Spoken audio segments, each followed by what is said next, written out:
Hello everyone. In today's video, I'll be talking about the question number 29 from 2019 HSC Standard Maths exam. This question came from the topic of money. So money is here, topic number 7, and it is question type 2. So let's open this. And I've segregated them into different type of questions that you can expect. This one was more about bills and receipts. So let's go to this question.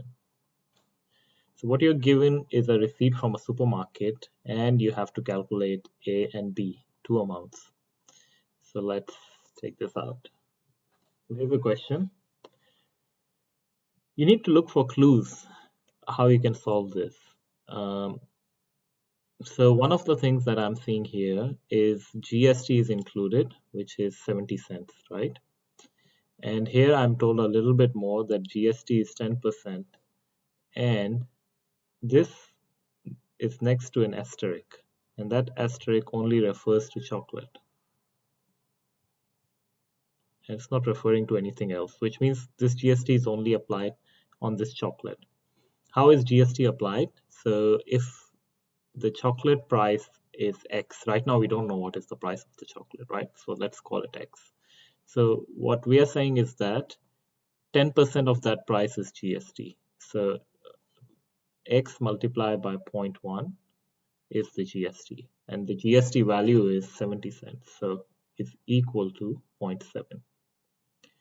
So from this we can work out what is the price of the chocolate divided by 0.1, which is $7 is the price of chocolate, but A is not 7.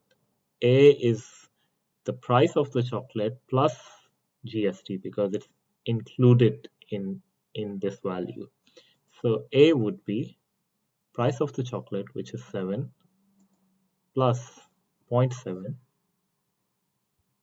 So A is 7.7. Now, having worked out A, B is not that hard because you know the total and you know what A is and all the other values, and all you need to know is what is B. So B would simply be the balancing number. So 36.25 is equal to 7.7, which is A, 7.7, plus 5, plus B, plus 8.5, plus 3.2, plus 2.85. And if you solve for this, you will get B is equal to 9.